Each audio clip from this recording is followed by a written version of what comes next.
राम झाला आणि ज्याला बाईतली आई कळाली तो जिजाऊ पुत्र शिवबा झाला। सज्जना हो, आणि त्या छत्रपती शिवरायांच्या प्रांगणात बसलेलो आहे, त्यांच्या पदस्पर्शाने पावन झालेली ही माती। मग कसे होते आमचे राजे? सज्जना हो, दुधाचे अभिषेक करणारे अनेक राजे पाहिले आम्ही, पण स्वतःच्या रक्ताचा अभिषेक करणारे एक राजा झाला, त्याचं नाव छत्रपती शिवाजी महाराज।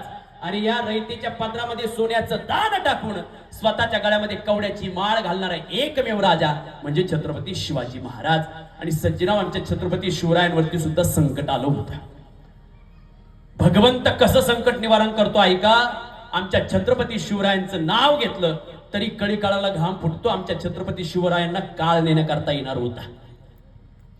सकाळचा प्रसंग, छत्रपती शिवाजी महाराज उठले आणि पहिलं वंदन ज्या हाताने आपण भगवंताचं भजन करतो त्या हाताला केलं। कराग्रे वसते लक्ष्मी, करमुले सरस्वती। दुसरं वंदन, आणि ज्या माती करता अनेक शूरवीरांनी आपलं बलिदान दिलं ना माय, त्या मातीला पाय लावण्या अगोदर तिची माती छत्रपती शिवरायांनी घ्यावी आणि आपल्या कपाळाला लावली। समुद्रे वसने देवी, पर्वते स्तन मंडले।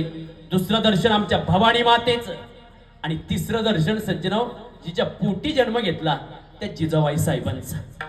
पण छत्रपती शिवरायांना जिजाबाई साहेब भेटत नव्हत्या।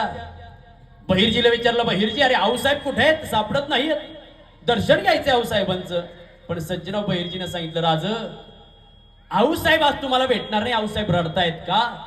अहो काय झालं म्हणे, काल कुठं भविष्य पाहायला गेल्या होत्या आऊसाहेब, आणि त्या भविष्यकारानं सांगितलं तुमच्या मुलाला उद्या संध्याकाळी काळ न्यायला येणार आहे।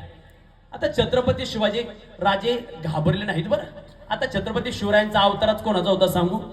हे शिवशंकराचा तू अवतार, हाती घेऊन भवानी तलवार, नर राक्षसांचा करुणी संहार, धरणी मातेचा तू केला उद्धार। सज्जना हो, घाबरले नाही छत्रपती शिवाजी महाराज। छत्रपती शिवरायांनी सांगितलं, बहिर्जी अरे काय म्हणे तो काळ आम्हाला न्यायला येतोय? अरे जाऊन सांग त्या काळाला, अरे आम्ही घाबरत नसतो का? मराठ्यांची पोरं आम्ही, नाही बिनार मरणाला। अरे जाऊन सांग त्या काळाला। छत्रपती शिवरायांनी सांगितलं, बहिर्जी आज काळ येणार आहे ना, काळजी करायची नाही। अरे जगद्गुरु तुकोबरायांचं कीर्तन कुठं चालू आहे पाहावं लागतं। सज्जनाव बहिर्जीने चौकशी केली, सांगितलं, राज आज जगद्गुरु तुकोबरायांचं कीर्तन देहू गावात होणार आहे। इतका आनंद झाला राजांना। छत्रपती शिवाजी महाराज काही मावळ्यांना घेऊन तुकोबरायांच्या कीर्तनात येऊन बसले। माय ऐका, काळ येणार होतं यायला, संकट होतं छत्रपती शिवाजी महाराजांवरती, पण भगवंतानं कसं निरसन केलं ऐका। माय छत्रपती शिवाजी महाराज कीर्तनात बसले होते आणि जगद्गुरु तुकोबरायांचं कीर्तन चालू होतं। तुकोबराय सांगत होते, अरे जन्माला आलोय गड्या, एकदा गेलं पाहिजे पंढरीला। काय त्या पंढरीला? भीमा तिरी एक वसविल नगर, एक वसविल नगर, त्याचे नाव पंढरपूर।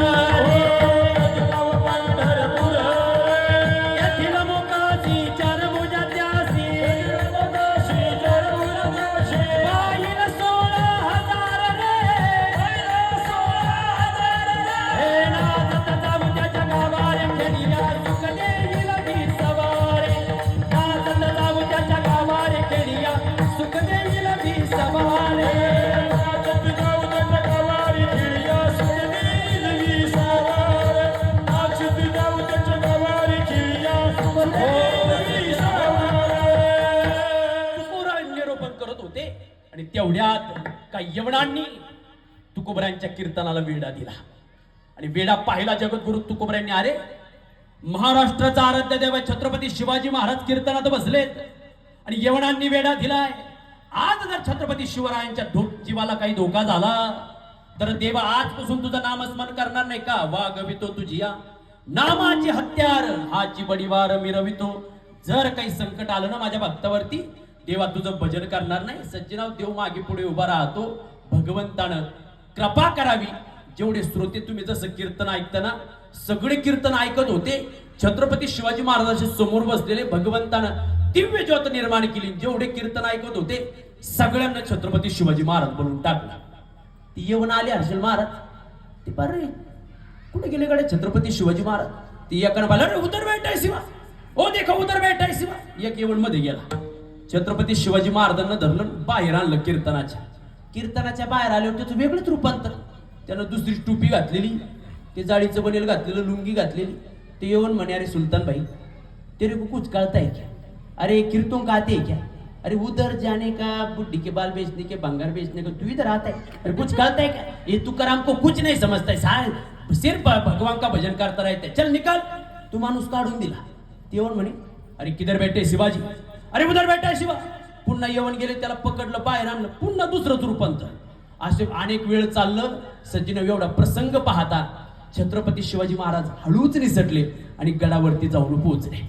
आईनं जवळ घेतलं, मुके घेतले, विचारलं, राजे अहो आज तुम्हाला काळ नेण्याकरता येणार होता, पण तुम्ही जिवंत कसे? त्यावेळेस छत्रपती शिवाजी महाराजांनी सांगावं, देव उभा मागे पुढे आणि उगवी कोडे. संकट किती मोठं संकट आलं तो भगवंत निरसन करत असतो.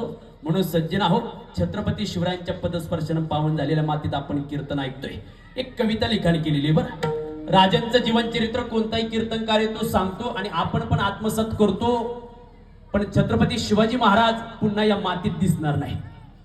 संभाजीराजे या मातीत दिसणार नाही. म्हणून तो कविताकार फार गोड लिहितो, हर हर महादेवची नौबत पुन्हा झडेल काय?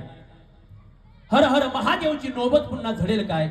आणि या स्वराज्याला छत्रपती शिवरायांचं सपान पुन्हा पडेल काय? हर हर महादेवची नौबत पुन्हा झडेल काय? आणि या स्वराज्याला छत्रपती शिवरायांचं सपान पुन्हा पडेल काय? अरे हक्कासाठी खिंड लढवणारा बाजी या मातीत पुन्हा दिसेल काय? आणि या स्वराज्याला छत्रपती शिवरायांचं सपान पुन्हा पडेल काय? अरे आजचा मर्द जितोय पिऊन थोडा खंबा, पण मरणाला लाजवणारा कुठं दिसत नाही आता संभा. आमचं शंभूंचं बाळ या माती करता आपलं पुन्हा बलिदान देईल काय? आणि या स्वराज्याला छत्रपती शिवरायांचं सपान पुन्हा पडेल काय? अरे रस्त्यावरील कागद खाऊन सुकून गेल्यात आज आमच्या गाई, रस्त्यावरील कागद खाऊन सुकून गेल्यात आज आमच्या गाई, पण ब्युटी पार्लर मध्ये रोज नटते आज आमची आई. अरे जिजाऊचं बाळ शिवबासारखं पुन्हा या मातीत घडेल काय? आणि या स्वराज्याला छत्रपती शिवरायांचं सपान पुन्हा पडेल काय? सज्जन आहो, पुन्हा शिरवीर दिसणार नाहीत का? त्यांनी दास्यत्व भक्ती करून भगवंताची सेवा केली. विठाला विठाला.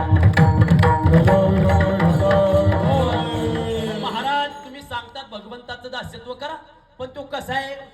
तो कसा आहे ना तुम्हाला सांगू का? तुम्ही त्याला लहान मुलात पहा, तो लहान मुलात दिसेल. मोठ्या माणसात पहा तसा दिसेल. जैसा केला तैसा होय अभंगाचं. जैसा